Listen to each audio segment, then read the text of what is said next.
GearNetwork.com. This is a Gear Network production.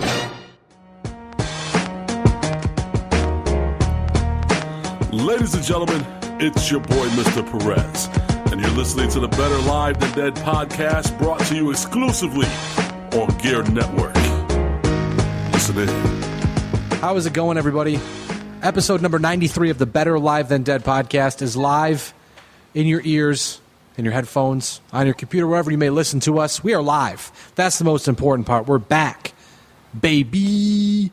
Ryan Wolfe, at Wolfe BLTD on Twitter, joined live in living color for the first time in a long time at MRLG Perez, Mr. Perez. And before I let Mr. Perez introduce himself and say hello to the people, we are live right now, East Ave in Rochester at Santiago Cigar Factory. And I must say, never been here before. This place is absolutely fantastic. Thank you. Sounds like it's a wonderful place to be if you want to smoke some cigars. Come check it out. We've got a TV to the left of us right now to kind of set up the scenario or the situation here. To the left of us, we got the TV on with Indianapolis going on with NASCAR because Lewis, neither me nor you really care about NASCAR too much. I like Kevin Harvick. That's about it. If he doesn't win, I don't care. But I'm intrigued by Jeff Gordon. We'll talk about that in just a moment. In front of me, I got a giant humidor with tons of cigars, different kinds of cigars, different everything. Just amazing. This place is fantastic. But before I talk too much, like I already have, welcome to the podcast, Lewis. Thank you very much. It's, like you said, episode 93. What's up, people? Broadcasting live out of Santiago Cigar Factory. He set it up pretty well for you guys, but if you're in Rochester, New York, or even if you're not in Rochester, New York, you happen to come to Rochester, New York, come check out Santiago Cigar Factory. We make, manufacture, wholesale all of our own cigars. We're the only ones that do what we do to the capacity of what we do from New York City to New Orleans. Best cigars on the planet. What's up, Ryan? I'm doing well, man. Just chilling, you know. It's been tough getting the podcast back together. I know we've got a lot going on. Like I said, I've been spending some time out of town. You've been busy. You've had some family issues going on, which is understandable, and then trying to get a job and all that stuff, which you did. Congratulations. Thank you. But it's good to be back. We're trucking along towards episode 100. We've got some updates for BLTD Sports. We've added some new writers, like we said before. TJ Luckman doing entertainment. My cousin Evan Kern is now doing some movie reviews and some just pro. Like he did a pros and cons about Ghostbusters. And let me tell you what. First off, I saw Ghostbusters. Have you seen it? I've not seen it Okay, yet, no. I've seen Ghostbusters, and let me tell you what. I loved the hell out of the movie. Like, I understand that, and we're going to go off on a tangent here real quick. First off, he wrote a fantastic article over at BLTDsports.com. It's Ghostbusters. It's called 10 Pros, 10 Things He Loved About the Movie and Why. It's a great article. But I enjoyed the movie because it was based off of the original movie, so there's going to be a lot of people who are butthurt about it because that's the internet. That's natural. But with that being said, I think they did a fantastic job with the movie, setting up the character, setting up the movie, setting up a potential sequel, which sounds like it's going to happen. I'm not going to give any spoilers here, but if you watch the movie, watch all the way through the credits, and it sets up the next movie. So it's going to be interesting to see where they go with it, but I really like what they've done so far. Well, I know that they're planning on doing a whole Ghostbusters universe. You know, so I was going to go see it on Friday, but unfortunately I had a family situation. Haven't been able to see it yet. I'm curious to go see it because I am a big fan of the original 1 and 2.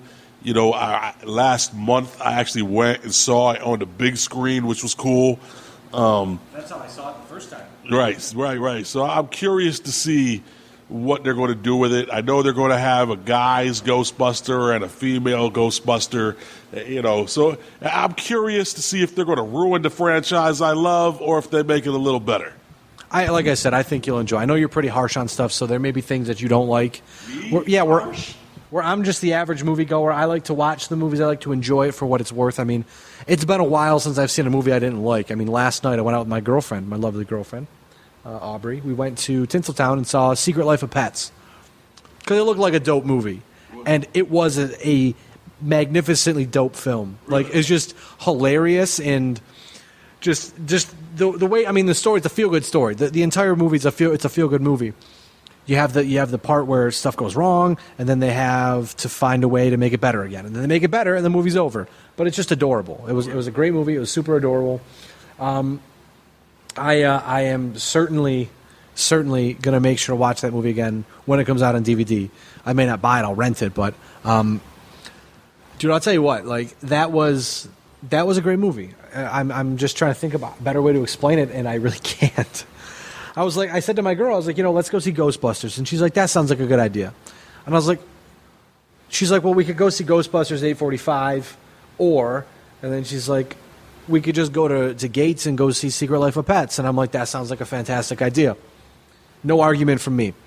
But speaking of movies, I want to kind of branch over real quick to the Marvel Universe, Marvel Cinematic Universe. Got some big news yesterday. We finally find out who Captain Marvel's going to be. They officially announced at Comic-Con that Oscar-winning actress Brie Larson is going to be Captain Marvel. And I think that is absolutely a slam dunk pick. If you don't remember Brie Larson, Lewis, she was the girl in 21 Jump Street, the main love interest for Jonah Hill's character in 21 Jump Street. You don't remember her? No. You can look her up on your phone if you want to. Look her up on my phone. So it's the thing about it is I'm super jacked up about Marvel because obviously we had Civil War, that was a hit. Doctor Strange comes out in November. Next year we get Thor Ragnarok with Hulk and Thor. Yeah. We get Captain Marvel here soon. I mean, there's so much, and then we get Infinity Wars. Like, there's so much good going on.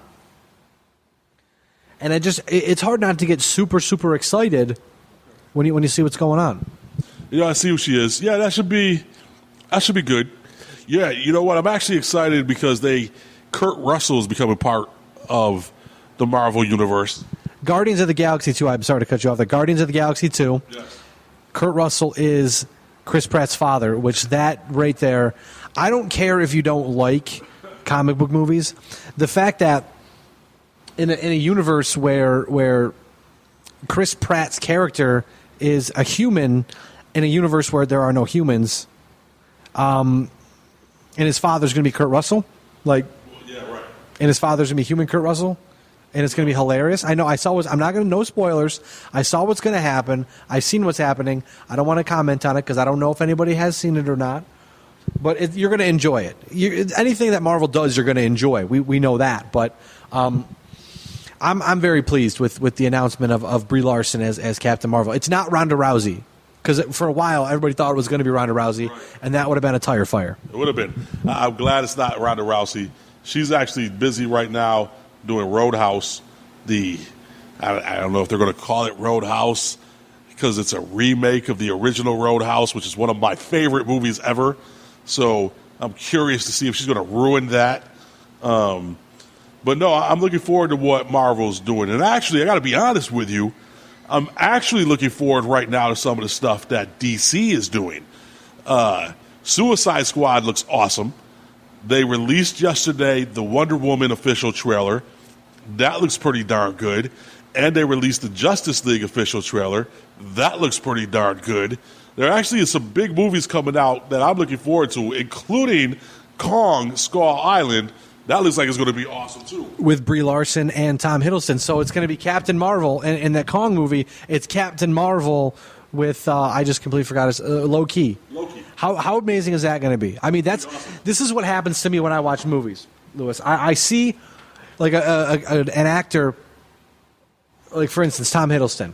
For the rest of his career, to me, whatever Tom Hiddleston does, like when Tom Hiddleston was... I just completely forgot who he played. I'm assuming you don't mean Loki. I'll have to look it up. No, I'll have to look it up. He just did Hank Williams. He was Hank Williams. Okay. So when I see that and he's singing Hank Williams songs, I'm like, that's low-key. Right. Always, every time now. Yeah. So, like when I saw Chris Hemsworth in Ghostbusters, right. I'm sitting there and there's this just dumb-ass guy in the movie, which Chris Hemsworth damn near stole the movie. Okay. Because essentially the best way to explain without spoiling it is he starts off as a dumb right.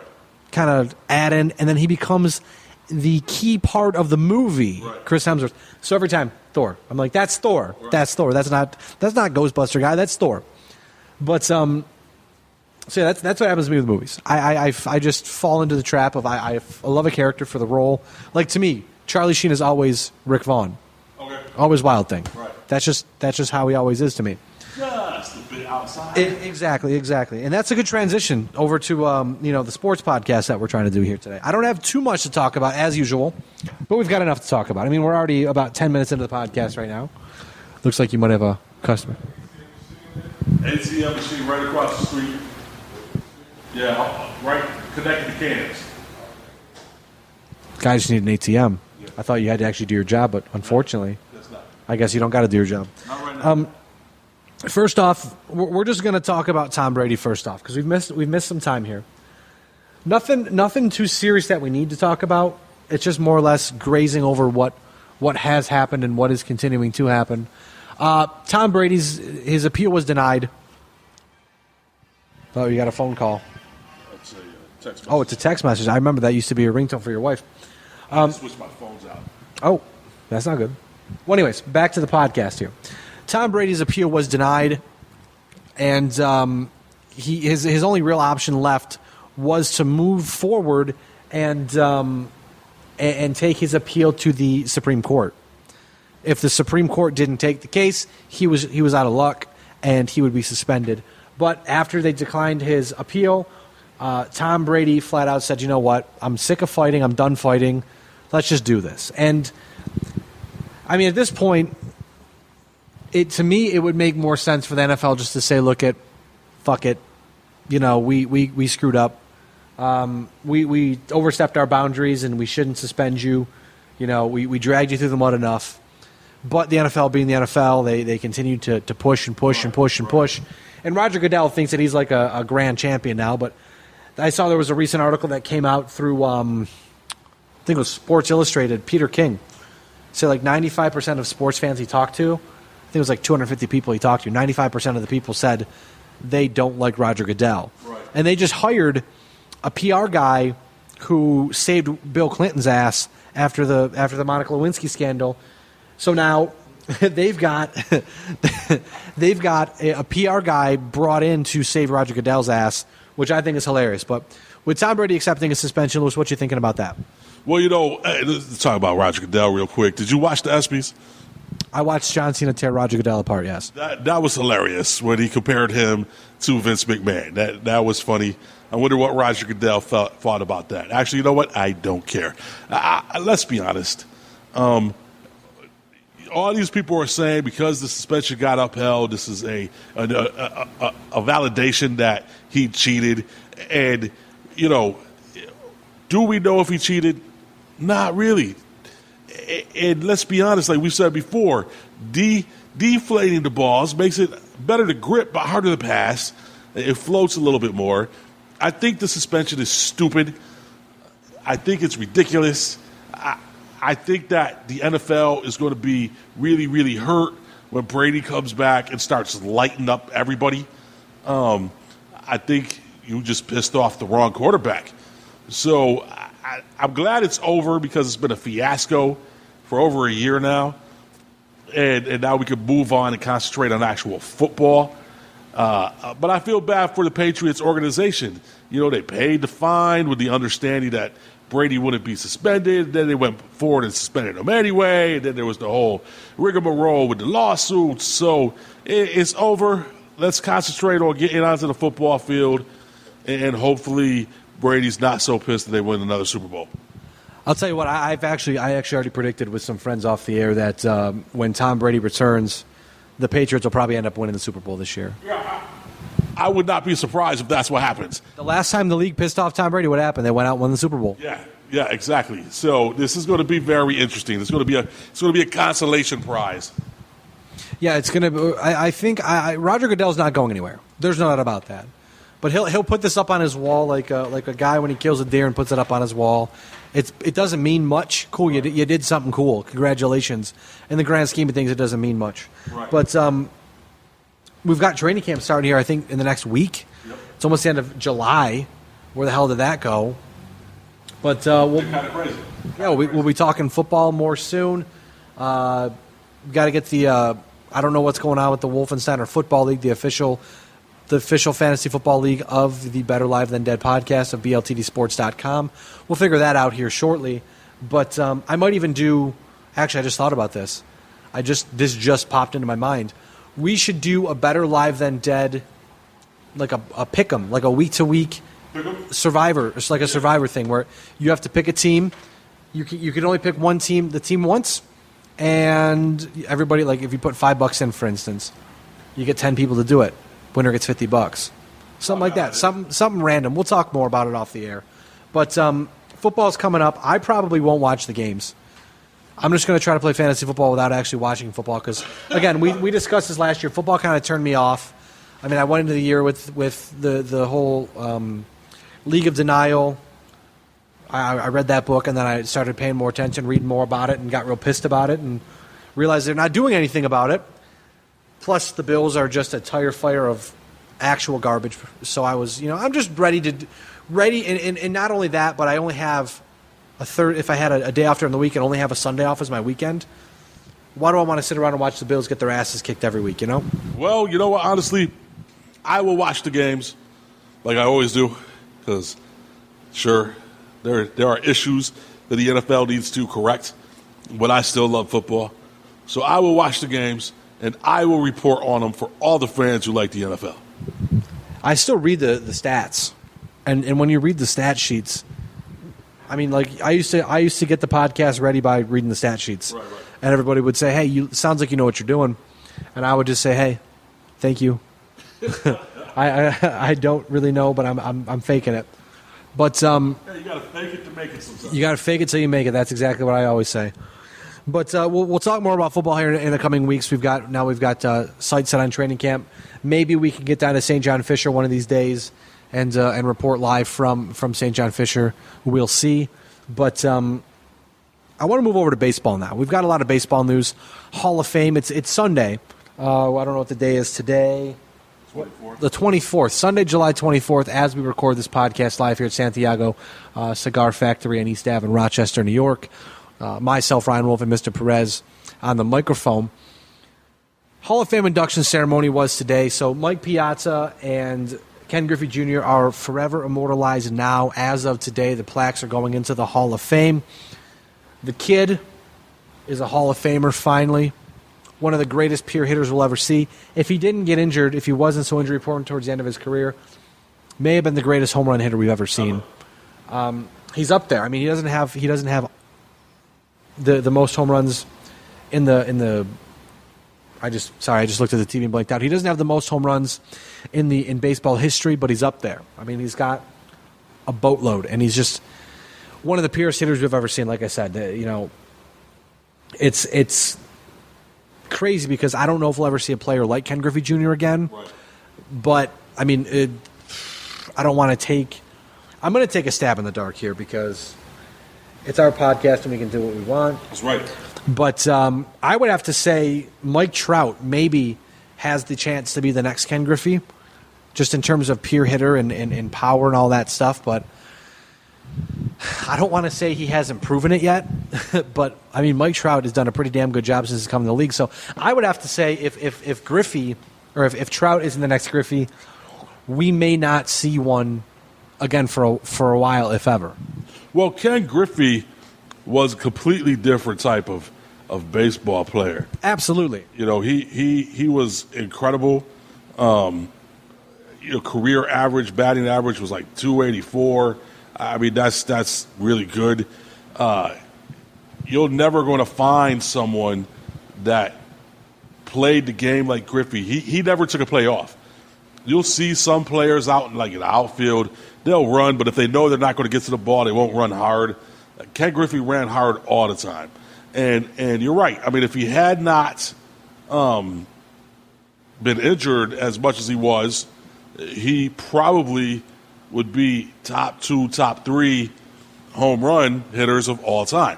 I mean, right now, just looking at his stats here, 2,781 hits. But the thing that stands out to me, 630 home runs, 1,836 RBIs. Just loading up some stats here. you look at the end of his career.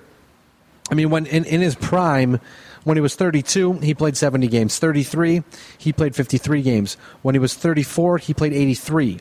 And then he went on to play 128, 109, 144, 143. And then when he turned 38, he played 41. 2009, he played 117. And in 2010, he played 32. So say from 2002 to 2004, he played on average 60 more games. That's 60. Let me do the math here. Thank you, Lewis. So if he does, this is something I probably should have done before the podcast, but we're going to do it live right now. So if he does 60 times 3, that's 180 more games.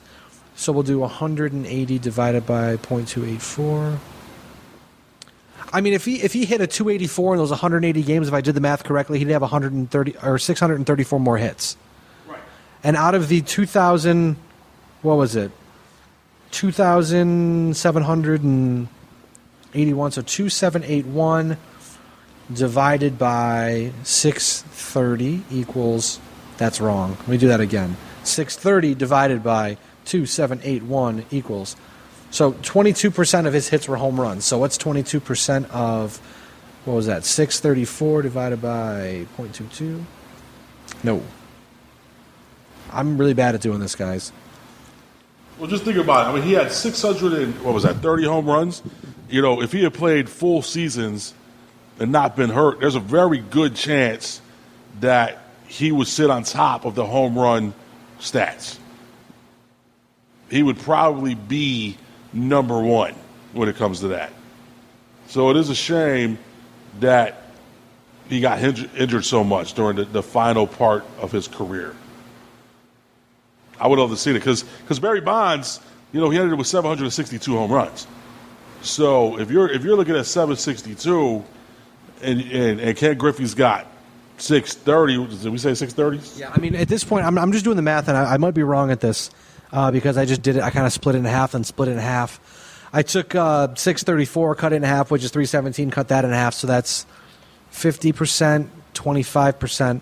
So roughly 25% of 634 is 158.5. So we could expect if Griffey played 60 more games a season for those 3 years and hit at 284, which is what he was at now for his career, he would have had roughly 634 more hits, maybe we'll say 145 more home runs, right. And that would have put him at 775. Well, he's 630, so 145. So yeah, 770. So yeah, he would have been, if our math stands correct, which it probably doesn't because we are not mathematicians. Lewis is a cigar aficionado. I am a talking aficionado and a sports fan on the side, and a caring lover as well.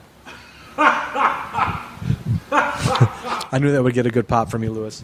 But we would maybe we need to take some time and do some more math and just kind of guess, because you can't say like the problem with it is if you sit there and say, well, if Griffey played 120 more games in his prime, then he would have hit 320. You can't. You got to go with the averages. So just going on average, I mean, he's still one of the best hitters we've ever seen. Mike Piazza, I still think he probably did steroids, but he was like a 31st rounder and became the greatest catcher we've ever seen in the history of the game. Yeah, but it happens. It does happen. I mean, he's been linked here and there to steroid usage, but you know what? Your day in the sun, Mike Piazza. You did it, kid. You're in the Hall of Fame. I want to move over to 2017 real fast because we're about 23 minutes into the podcast here. We're doing good. 2017. Now, we've talked about this ad nauseum at this point, but this is my favorite time of year to do it. The class for 2017. Returning on the ballot, you've got Jeff Bagwell, who had 71.6% of the vote last year. He'll probably get in this year. Tim Raines, year 10 of eligibility. I believe it's his last year. He's at 69.8%. Will he get in? I don't know if he'll get voted in, but the Veterans Committee will certainly put Tim Raines in the Hall of Fame. There's no doubt about that. Trevor Hoffman is the one I'm interested in. It's his second year. He's at 67.3% last year. Does he get that bump, that little more push towards it, or does he get pushed over the edge? I think he's probably a year away from the Hall of Fame. Curt Schilling, Roger Clemens, and Barry Bonds, I want to see what happens with those guys. They've been, because of the way the voting changed, their numbers went up. It's the second year of new voting. Less voters, but more. Right. So more importance on who gets voted in. Schilling was at 52.3, Clemens at 45.2, Bonds at 44.3. I say if Schilling can get up to almost 60 this year, he's a lock for the Hall of Fame. If Clemens and Bonds can get to about 50, they might be able to push as time goes on. All three of those guys are in their fifth year. Edgar Martinez, year 8, 43.4%. May not see a DH get in the Hall of Fame until David Ortiz. I mean, Edgar Martinez could get in with Veterans Committee votes, but I think David Ortiz, call me crazy. I mean, I know I'm a Red Sox fan, so part of me does have to be crazy. But I think David Ortiz is the first Hall of Famer at the designated hitter position that we'll see. I know there's the steroid link. He's never failed a test in his career. Right. He was only linked into the report when even if David Ortiz, here's my logic here, even if David Ortiz did fail a drug test, at that point in time, those drugs are still legal in baseball. Right. They were testing to set limits to say, okay, here's what players are doing. David Ortiz has never failed a drug test. Shut your mouth, you jabroni. I'll throw people's elbow on your ass. But speaking of steroids, big year to see what the Hall of Fame does in terms of steroids. Right. You've got Ivan Rodriguez. Yep. Entire career has been linked to steroids. Yep. One of the greatest catchers we've ever seen. Ever. Period. But I mean, he's you look here. He's got 2,800 hits, 296 average, 311 home runs. I mean, one of the greats. Yeah. But he was linked to steroids. Right. How will that affect his eligibility coming up? We've got Manny Ramirez, who has failed multiple drug tests. Right. But again, one of the greatest hitters we've ever seen. He's got 2,300 games under his belt, 2,574 hits, 555 home runs, 1,831 runs batted in, a career 312 hitter. Yeah. What do you think? Yeah, what do you think is going to happen with those two guys? Well, Manny Ramirez, I think, should be a lock. I mean, he was an incredible at the plate, incredible baseball player. I got to be honest with you. I have really no issues with some of these people linked or failing drug tests getting into the Hall of Fame. I would like to see an asterisk maybe next to their name, but I don't know. create a different era. Like this was this era. This was the steroid era. Like there's the live baller, there's the dead baller. So the steroid era could work, but the problem with that is you're lumping everybody into that. So you get a guy like Vladimir Guerrero. Right. Never failed a test in his career, never been linked to steroids. A surefire Hall of Famer, mind you. Maybe even a first ballot Hall of Famer. I mean, he's got 2,500 hits, or almost 2,600 hits, 2,590, 449 homers, 1,496 RBIs, a career 318 hitter. Absolute lock for the Hall of Fame, no doubt about it. But if you link this era to steroids, you may be walking a tightrope, because when does it start, when does it stop? But also, you look at if Roger Clemens gets in the Hall of Fame, you can't consciously say he took steroids, he never failed a test. Right. Barry Bonds never failed a test. Right. There is so much suspicion.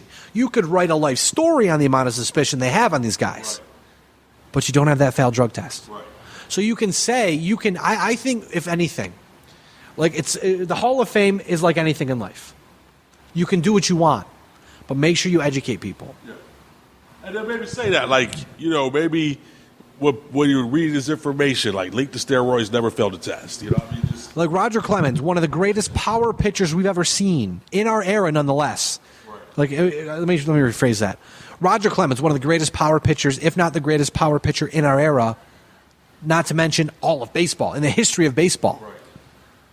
But he's always been linked to steroids. And he was garbage in Boston. Yeah. He goes to Toronto and becomes the greatest pitcher in baseball for 2 straight years. And miraculously, his career gets better as he gets older. Same with Barry Bonds. He leaves. He was a Hall of Fame. We've talked about this again, and we'll talk about this a lot more. But Barry Bonds, when he left Pittsburgh, on the trajectory to being a Hall of Famer. Everybody says Bonds was clean in Pittsburgh. Right. He goes to San Francisco, has a career resurgence, and becomes the greatest home run hitter of our era, of all of baseball. So just educate. Just let fans know, as I spit on the microphone. That's why I have the mic shield. Let fans know that this is what we're going through. I mean, it's gotten a lot better. Right. There's still guys failing tests, like D. Gordon failed the test. Yeah. Most recent test that was failed was D. Gordon, but we know exactly what's going on here. Don't try to pull the cover over our eyes. Let us just let us have those guys in the Hall of Fame, right. But educate as much as you possibly can and let them know these guys did something they shouldn't have done. Right. But I want to talk about another guy. We're gonna kind of move this over to the trade deadline. Trade deadline comes up August 1st, which is weird because it's always the 31st. But for the first time since forever, the deadline's on a Sunday, and they decided to move to Monday to increase eyes on the prize, I guess. But I'm trying to figure out what's going on here on the TV. Got Tony Stewart just stopped his car in the middle of the track. Just stopped it. Just whatever. That's not good. Probably not. But I want to talk about Chris Sale first off. Chris Sale, MLB trade deadline, like I said, August 1st. We got some big names potentially on the move. But we're going to talk about Chris Sale first because he potentially could be on the move. We heard that Texas is hot on Chris Sale. We've heard that Atlanta could be in on Chris Sale. Both teams have a large amount of prospects to pay the price that teams would want for Chris Sale. But on Saturday night, the 23rd, Chris Sale was a late scratch from the White Sox game. He was going to start the game, and like I said, it was a late scratch. There was a non-physical confrontation in the locker room. Come to find out, the White Sox were going to wear a very ugly alternate jersey. And Chris Sale said, these jerseys are uncomfortable. I don't want to wear them when I'm starting because it's going to hinder my performance. The club said, we appreciate your concern, but too bad, we're doing it. So, during batting practice, Chris Sale took matters into his own hands, went in the locker room, cut up all 25 jerseys, had an argument apparently with a front office official, not the GM, and cut up all the jerseys so they couldn't wear them. Was pulled from the start, was sent home. A lot of trade rumors started flying. Everyone said he was being dealt with. The team confirmed shortly after it was broken on Twitter that Chris Sale indeed did cut the jerseys up. So first off, Lewis, a grown man throwing a temper tantrum. First off, remember when Adam LaRoche's son got kicked out of the locker room? Yeah. Chris Sale was the guy who stood up for him. Right. So now Chris Sale's cutting up jerseys because he's butthurt about how uncomfortable the jersey is. And I get that. If it's going to hinder your performance, right. I get that. But what do you think about this, Lewis? Listen, you're making $9.15 million this year. Wear the stupid jersey. And I get it. You're making $9.15 million. So the fine of $2,500,000 doesn't mean much to you, and paying back the $12,700 that the jerseys cost doesn't mean much to you. But you a grown-ass man. Wear the stupid jersey. To me, that's stupid. It's ridiculous. You're lucky you only got suspended 5 games. I probably would have suspended him 10 just for the heck of it. You want to throw a temper tantrum? I'll throw a temper tantrum.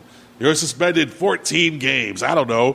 Well, not that 14 games is a lot for that, but you're a grown man. Just wear the stupid jersey. Stupid, man. Stupid. Now, I think Chris Sale is not going to get dealt, but if someone comes to Chicago and says, hey, we'll give you something, we'll take this guy off your hands, maybe someone says, maybe GM of the White Sox says, you know what, yeah. I think it was Rick Hahn is his name.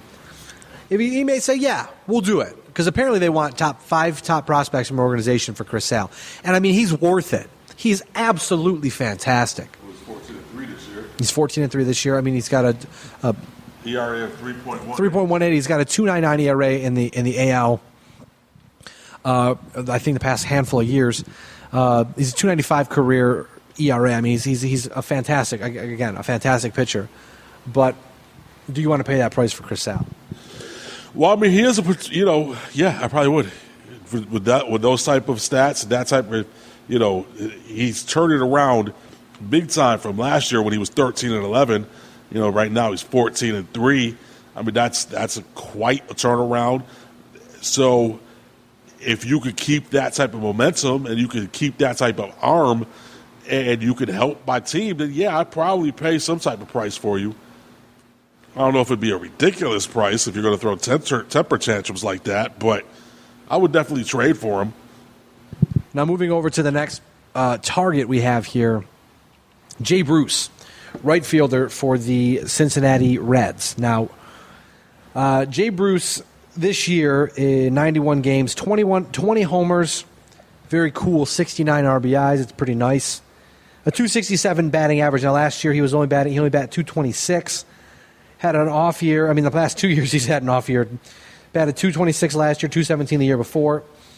Kind of brought it back up to a little over his career average. His career average is 249. He's 267, like I said, this year. Averages 30 and 94 in a season, so he's on pace for that. But I don't know. Sorry, I don't know if the price for Jay Bruce, what it's going to be. I mean, he's currently under contract for 2 more seasons. I mean, Toronto could certainly use the extra power. They're currently, I think, 3rd in the American League behind Baltimore and Boston. If I'm not mistaken, they're pretty up there in the wild card race. But I'm not too sure if they want to pay the price for Jay Bruce. But I certainly think it would be a very shrewd move for Toronto. It would be very smart to get Jay Bruce. I just don't know if they want to pay that price. Yeah, no, I don't know if they want to pay that price either. I mean, he's definitely having a good year, and he has improved quite a bit since last year also. But that's one of those things where, second-year player, not sure how it's going to develop. Yeah, I probably wouldn't pay that price. I mean, I with the prospects, you would, if you think you can make the World Series and win the World Series, kind of like last year when they took the shot on David Price, that's worth it. Right. Because you thought you had a shot to win the World Series, and they almost got there.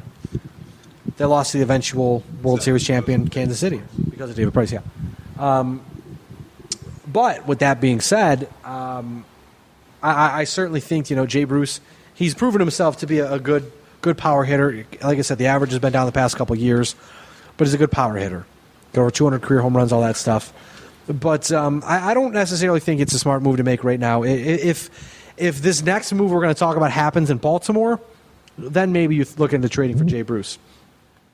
But a lot of rumors have linked the San Diego Padres and the Baltimore Orioles together. Melvin Upton Jr., who's under contract for 2 more seasons at $15.45 and $16.45 million. By the way, Jay Bruce's option is it's 1 year left with an option for the second year. He can become a free agent in 2017. This season in 92 games, Melvin Upton Jr. is a .256 hitter, 16 homers and 45 RBIs. Baltimore just lost Joey Rickard. I believe you've got someone coming in. They just lost Joey Rickard in the outfield for 4 to 6 weeks with an injury, with a thumb injury. But I certainly think that Melvin Upton Jr. could be a big upgrade for Baltimore. But again, it's one of those situations like with Toronto where, yes, Jay Bruce would be an upgrade for Toronto. Yes, Melvin Upton Jr. would be an upgrade for Baltimore. But with that being said, is it the right upgrade? I don't think so. Well, I mean, if you look at his stats right now, he's batting .256. He's got 16 home runs, which is pretty good. He's got 45 RBIs, which is, in my opinion, a little low compared to other people. But he plays for San Diego. That's true. That's a good point.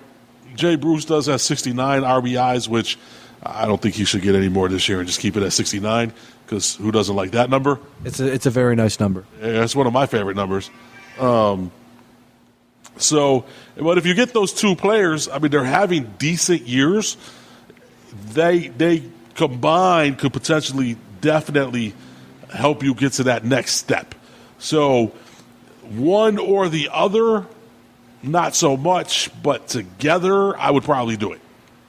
Now we're going to move over to a team that you are very familiar with, Lewis, the New York Yankees. Now, they just finished stomping on the New York Giants, the San Francisco Giants. Let's try that again. The future 2016 World Series champion San Francisco Giants, if history has taught us anything. But the Yankees are in kind of a quandary right now because they are 50-48. It's almost the end of July. It's July 24th, like we said. And the Yankees are at 500. They've played 98 games. They've won 50. They've lost 48. At what point do they decide to pull the trigger and trade off some of their talent that they have? Guys like Aroldis Chapman, who we're going to talk about in just a second, and Andrew Miller. Now, Chapman is signed through 2016.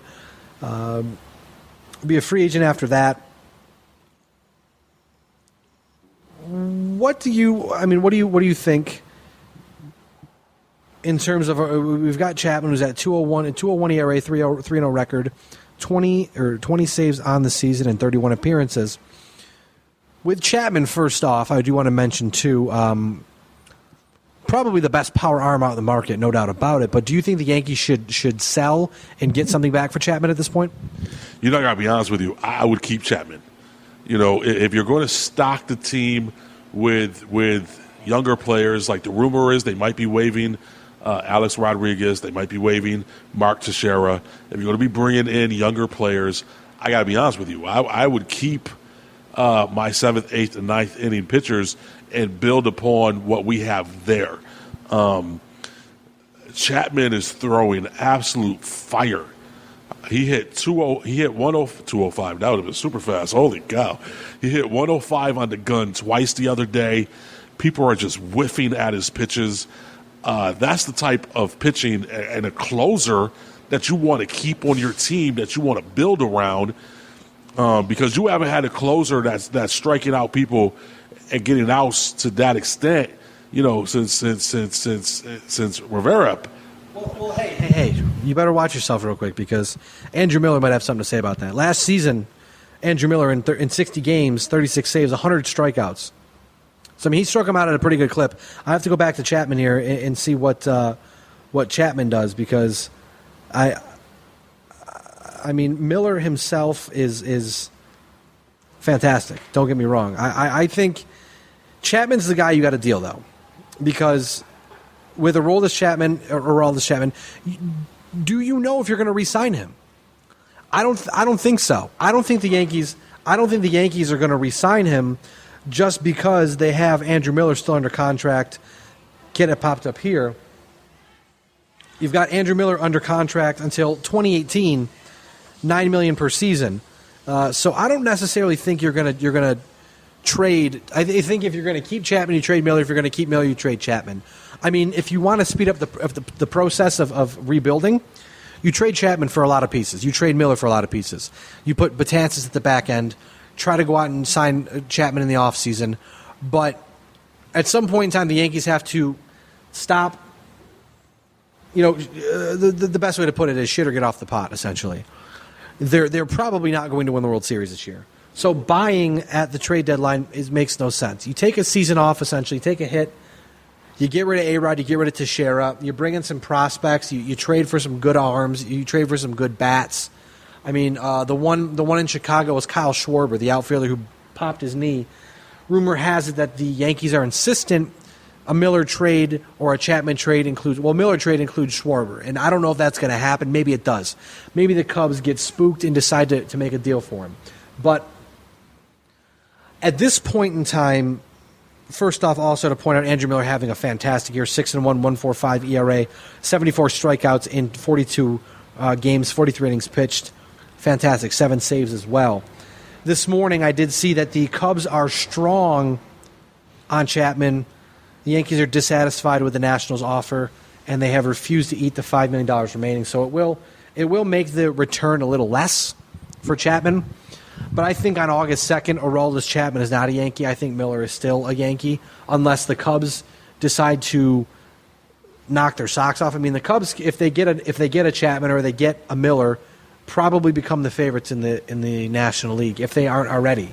But I don't know if they want to spend that kind of money or if they want to spend the prospects or whatever it may be. So we'll have to see what happens here. And then obviously move forward from there. But I certainly think we're going to have a very busy trade deadline because there's a lot of teams out there that are still close that might be able to make the leap if they go out and get a solid outfield arm or they go out and get a power pitcher. So we'll see what happens there. But I certainly think Chapman goes, Miller stays. It's possible. I would keep them both. I'm about to have a bunch of firemen walk in here and buy cigars. It always makes me chuckle when the firemen walk in. That's okay. Well, hey, with that being said, I guess we can. We're about 45 minutes in here. So what we can do is we'll take a quick commercial break. Although we don't have commercials, we'll take a quick commercial break. When we come back here on the Better Live Than Dead podcast, we will wrap this podcast up and we'll send a bad boy home. Lewis can talk about Serena Williams when we come back. We will be right back after these messages. You're listening to Better Live Than Dead on the Gear Radio Network. All right, so we're back from that fake commercial break that did not happen. But cigars have been sold. It's not bad. 45 minutes, and that was the first interruption we had. And they actually even offered to come back. They did. Good people. But we actually have a lot of firemen and police officers that come into the shop. So that's pretty cool. We take care of those guys. That is really cool. They are protecting us, taking care of us. At least you can just take care of them, right? Right, exactly. That's how I feel about it. But I want to wrap this guy up. Episode number 93 of the Better Live Than Dead podcast. We are trucking along towards 100, as we said. We are live right now from Santiago Cigar Factory in Rochester, New York on East Ave. It's a beautiful, beautiful Sunday afternoon. Back in the saddle again. We're live in living color, as I like to say. But, Lewis, you wanted to say something about Serena Williams, because we did not get a chance to talk about Wimbledon. We did not. But not only did Serena Williams win Wimbledon, she won the doubles title as well. What a performance. In the same day. What a performance. Yeah, I mean, that's crazy to think that she goes out there and she wins 7-5, 6-3 to win the title, back-to-back title. She won in 2015 also. That is her 7th Wimbledon title. She ties Steffi Graf. I can never remember how to pronounce her last name, as having 22 majors in the open air era, which is incredible. And then she turns around, and a couple hours later, wins the doubles championship with her sister, which is pretty cool. Easily. I think now, sorry to cut you off, Lewis, I think now that Serena has combined 36 major championships. I believe so. I mean, she has quite a bit. She is by far probably the best tennis player I've ever seen. If you've listened to this podcast before, you know what I think about Serena Williams. So what's up, girl? Good job. It was a fantastic performance to watch. Just incredible how she toyed with her opponent and just made her opponent look like it was the first time she ever played tennis. Right. And that's a lot of fun to watch. When you have an athlete that is that spot on, and you have an athlete that is just that locked in. It's like when you watch Tiger Woods playing golf back in the day. Especially since she lost to Kerber at the U.S. Open in the championship game. So this was probably a little monkey off her back. She had struggled in the last couple championships in the championship match. So this was nice to see her get over that hump. She wasn't stopped gripping, and she got over the hump, and she won. And I was happy. I watched it. I cheered. Yeah. I didn't cry. It was damn good. I want to point out real quick, we're going to talk about professional wrestling for a second, just for one reason only. First off, I bought a Seth Rollins t-shirt finally. Hi, my name is Mark. Nice to meet you. I love it, though. It's that new Seth Rollins rebuild, redesign, reclaim. It's a great shirt. Tonight is Battleground. I'm probably not going to watch it, but there are some fantastic matches. We had the WWE Raw SmackDown draft. Finn Balor got drafted to Raw, which gets me super pumped up because John Cena's on SmackDown, so he's carrying the John Cena's carrying the torch for SmackDown now. AJ Styles, John Cena's the top face for SmackDown. AJ Styles is the top heel for SmackDown. When did you think you would ever see that happen? That's amazing. Then, Dean Ambrose might be the top face for SmackDown right now because he's the champion, but he's probably not going to be the champion after tonight. He faces in a triple threat match. He's the champion. He faces Roman Reigns and Seth Rollins for the WWE World Heavyweight Championship. We'll have to get John on sometime soon to do a wrestling podcast. I know he does Talking Wrestling and Get Ready America, but I want to get John on and talk some wrestling because I love talking wrestling with John. But I actually just talked wrestling with him a couple days ago when I got him his new BLTD shirt. Nice. But I'm excited because the storyline is writing itself. We've been waiting months for the debut. Ever since the club debuted, we've been waiting for the debut of Finn Balor as the leader of the club. It's been AJ Styles. Right. Now AJ Styles is out of the picture. AJ Styles is on SmackDown. Finn Balor gets drafted by Raw. The club gets drafted by Raw. How long until Finn Balor shows up and takes the club back over? That's what I want to see because that will get me back into wrestling for sure. If Seth Rollins already hasn't, the club with Finn Balor as the leader will. You know what? Got to be honest with you. I haven't watched SmackDown or Raw the last couple of weeks. I do like Finn Balor. I might start watching again to see what they do with him. Hopefully they utilize him properly like they were in NXT. I've been watching a lot of Lucha Underground. Lucha Underground series just the series finale just happened. It was awesome. The action was incredible. They had Prince Puma take out Rey Mysterio Jr. in the final match. That was a great match. I like what they're doing with Lucha Underground. John can't get into Lucha Underground because there's something wrong with him. But I just haven't taken the time. No, I understand. That's fun. It's incredible. They're completely out there. I enjoy that. So I will be interested to see what they do with Finn Balor because I like Finn Balor. He's not only a talent, he's talented on the mic, he's talented in the ring. I would like them to not waste him, but I don't think they're going to. I mean, like, for instance, tonight, it's like Bayley's making her debut tonight, which is fantastic. You've got Kevin Owens versus Sami Zayn, which has happened before, but that's fantastic. I mean, we've got two indie workers in the main event and Roman Reigns. I mean, there's just so much good happening right now in the WWE. If you're failing to see it, I mean, this is where it's going. It's trending in the right direction. So we'll see. And not to even mention, how did I miss this? Shane McMahon and Stephanie McMahon are the chairpersons of their own respective shows. Shane McMahon has Raw. Stephanie McMahon has SmackDown. Sorry. That's the other way. Stephanie McMahon has Raw. Shane McMahon has SmackDown.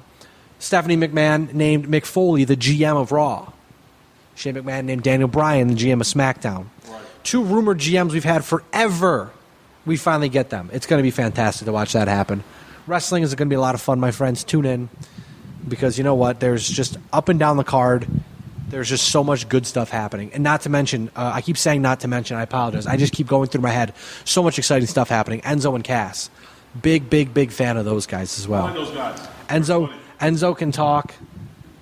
The day is long. You know, if I had a dime for every time I got knocked down and didn't get back up, I'd have 0 dimes. You know, if I had a dime for every time I didn't do a podcast, if I did a podcast and didn't have fun, I'd have 0 dimes. Something like that, you know. I watched in the movie last night. There was a line like that, where if they said something, it was I'd have 1 dime, and then my girlfriend looked at me and laughed because I show her Enzo Amore all the time because I watch the promos and I'm like, this gets me hyped up. This is hilarious. But yeah, wrestling's good. Life is good. I'm very happy, very pleased. I don't know about you, man. I know you got a job. Congratulations there. You know, I'm sorry about the family problems, the family troubles that are going on. Hopefully that turns out for the best. But life seems to be going good. Everything seems to be running well. Hopefully we get back together sometime soon and get this podcast going. Get in the right direction. I mean, me, you, and John got to get going sometime soon and do a podcast. That's right. Got to maybe do a football podcast, get some football guests on. There's a potential podcast in the works between me and some other BLTD people. I don't want to say too much right now because it's not set in stone, but keep an eye out for that. Lewis, is there anything else you would like to add before we wrap this bad boy up today? No, man, I'm good. Let's wrap it up. Not only that, but we're closing down the shop. It's a little after 6 o'clock. Got to close. Time to close. It's closing time. You don't got to go home, but you can't stay here. That being said, for Mr. Perez, at MRLG Perez on Twitter, I am Ryan Wolfe, at WolfeBLTD, saying this is Better Live Than Dead. We are Better Live Than Dead. You're not. I screwed that one up. It's okay. It's been a while. Check out BLTDsports.com, Twitter at BLTD Sports, Facebook.com/BLTD Sports. Note the change of the title. We changed that link finally. Follow BLTD Music at BLTD Music, like I said, at MRLG Perez, at WolfeBLTD on Twitter, saying we will see you again sometime very soon. Thanks again for sticking around. Thanks again for listening to us. Have a good one. Peace.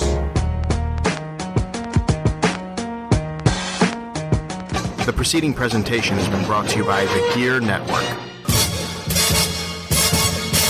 Hey, Don, how's it going? Living the dream. I'm actually just getting ready to do this commercial. Oh, you mean the commercial where I tell our listeners to tune into Gear Network every week to listen to our show, Get Ready America? That one?